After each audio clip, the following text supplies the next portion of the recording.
तो आज हम बात करने जा रहे हैं मिनाटो की जुत्सु के बारे में, जो है फ्लाइंग थंडर गॉड टेक्निक, जो कि बनाई तो टोबी रामा ने थी, क्योंकि उसके मन में उचिहा से लिए जो प्यार था उसको देखते हुए उसने टेक्निक बनाई थी। लेकिन मास्टर इसको मिनाटो ने की और वो उसका ट्रेडमार्क बन गया।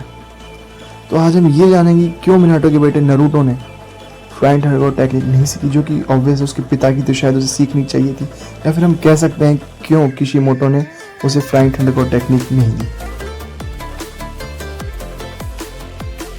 तो सबसे पहला रीजन कि क्यों नरूटो को किशिमोटो ने फ्लाइंग थंडर गॉड टेक्निक नहीं दी, तो सबसे मेन और सबसे इजी रीजन इसकी ये है कि नरूटो काफ़ी ज़्यादा ओवर पावरफुल हो जाता है। क्योंकि हम जानते हैं कि नरूटो के पास पहले ही काफ़ी पावरफुल jutsus थे उसके आर्सेनल में, जैसे सिक्स पास सेज मोड से मिल गया था, कि उसके पास सेज मोड था, उसके पास कुरामा का पूरा चक्र था। अब तुम एक बार जस्ट इस चीज़ को एंटिसिपेट करो कि क्या अगर उसके पास फ्लाइंग थंडर गॉड टेक्निक होती तो किस तरह वो हर फाइट को डोमिनेट कर सकता था।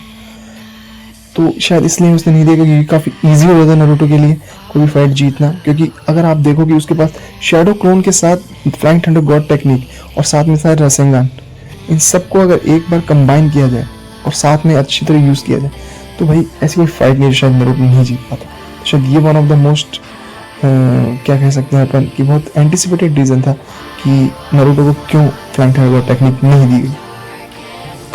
तो इस चीज़ का फर्क काफ़ी ज़्यादा पड़ता दूसरी फाइट्स पे जो नरूटो ने लड़ी थी, जैसे नरूटो वर्सेस पेन वाली फाइट में नरूटो को सेज मोड मिला ही था और वो काफ़ी ज़्यादा पावरफुल हो गया था सेज मोड की, उसकी स्पीड भी बहुत अच्छी हो गई थी।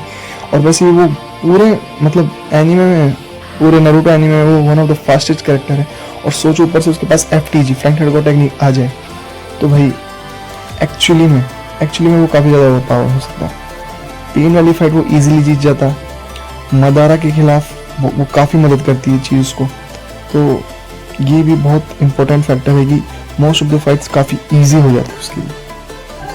तो इस चीज़ का सिग्निफिकेंस या फिर स्टोरी पे या दूसरे कैरेक्टर्स पे कैसे पड़ सकता था, तो देखा जाए तो वार आर्क में टोबी रामा और मिनाटो दोनों एक्चुअली में इस टेक्निक के मास्टर थे। और अगर नरूटो के पास ये टेक्निक होती तो उन दोनों का सिग्निफिकेंस काफ़ी कम हो जाता और वो थोड़े यूजलेस लगते।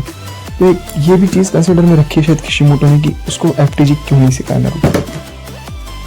अगला प्लॉट पॉइंट इसका यह है कि नरूटो अगर FTG सीख लेता तो शायद वो कुछ हद तक मिनाटो की कॉपी लगता, जो कि मैं गलत नहीं मानता। मिनाटो काफ़ी कूल है, उसको काफ़ी एक्शन में देखना काफ़ी पसंद है मुझे, और यहाँ तक कि काफ़ी पॉपुलर कैरेक्टर भी है फैंडम में। लेकिन पूरा तरह कॉपी बना देना उसको, नरूटो को उसकी कॉपी बना देना पूरी तरह, मेरे हिसाब से इतना सही आइडिया नहीं होता।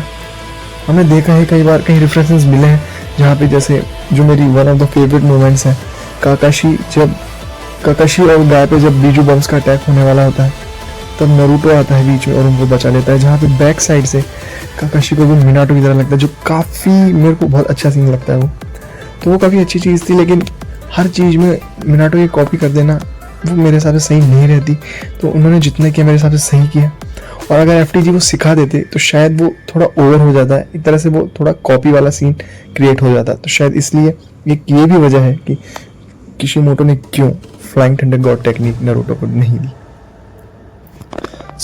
एक अनदर रीज़न जिस कारण नरूटो को फ्लाइंग राइजिंग थंडर नहीं दी गई या फिर वो नहीं सीख पाया, उसका एक और रीज़न है कि एक्चुअली में वो काफ़ी हार्ड टेक्निक है। जैसे कि हमने देखा कि जब मिज़ुकागे को ट्रांसपोर्ट करना था बैटलफील्ड के लिए, तब 3 या फिर 4 कुछ लगे थे, मेरे को याद नहीं ठीक से, 3 या 4 लीफ निंजास लगे थे फ्लाइंग थंडर राइजिंग को परफॉर्म करने के लिए। तो सोचो वो कितनी हार्ड है। और सीरीज़ में अब तक हमने सिर्फ किनको देखा है फ्लाइंग थंडर राइजिंग यूज़ करते हुए, मिनाटो को, टोबी रामा को, मतलब इंडिविजुअली जो अकेले बंदे यूज़ कर सकें। तो मोस्ट प्रॉब्ली कि यह है कि मेरे हिसाब से फ्लाइंग राइजिंग लर्न करने के लिए एक्सेप्शनल टैलेंट चाहिए होता है, एक्सेप्शनल नेचुरल टैलेंट, जो कि हमने देखा है कि मिनाटो में सबसे ज़्यादा था।